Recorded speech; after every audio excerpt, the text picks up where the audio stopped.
doublez votre viande avec des pommes de terre. Personne ne s'en apercevra. Je mets 5 pommes de terre cuites et écrasées sur ma viande hachée. Ici, j'ai 500 g de viande. Je vais bien étaler les pommes de terre dessus. Maintenant, j'ajoute du sel, du paprika fumé et du thym. Ensuite, il suffit de tout bien mélanger en intégrant les assaisonnements avec la purée de pommes de terre. Ici, j'ai déjà bien mélangé la purée de pommes de terre avec les assaisonnements. Maintenant, j'ajoute de la coriandre et des oignons verts. 2 oignons blancs coupés pour un goût spécial et 3 gousses d'ail également hachées. Maintenant, je vais mélanger à nouveau jusqu'à ce que tous ces ingrédients soient parfaitement incorporés à la viande. Ici, j'ai bien mélangé tous les ingrédients avec la viande hachée. Maintenant, je mets de côté et je prends une partie de la viande que je vais placer dans un plat préalablement graissé. Je mets la moitié de la viande et je l'étale bien sur tout le fond du plat. Ici, j'ai déjà réparti la viande de manière uniforme. Maintenant, j'ajoute une bonne quantité de mozzarella râpée par-dessus pour que cette préparation soit bien garnie. Cela donne un plat savoureux et très fromagé. La quantité dépendra de vos goûts.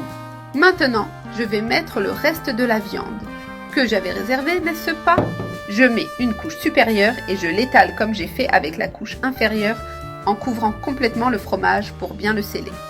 Ici, j'ai déjà bien réparti toute la viande. Maintenant, sur cette couche de viande, je vais ajouter du fromage à tartiner, environ 200 g. Je vais bien l'étaler sur toute la surface, en couvrant complètement pour que ce soit juteux et crémeux. Une quantité généreuse, mais cela peut être ajusté selon vos goûts. Vous pouvez en mettre plus ou moins, comme vous préférez. Maintenant, j'ajoute un sachet de sauce tomate. J'utilise 270 g, que je répartis délicatement sur le fromage à tartiner. Regardez comme c'est délicieux.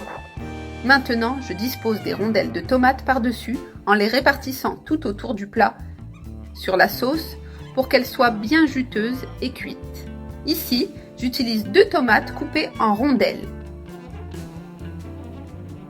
Maintenant, je vais ajouter des tranches de mozzarella par-dessus. J'ai déjà mis tout le fromage.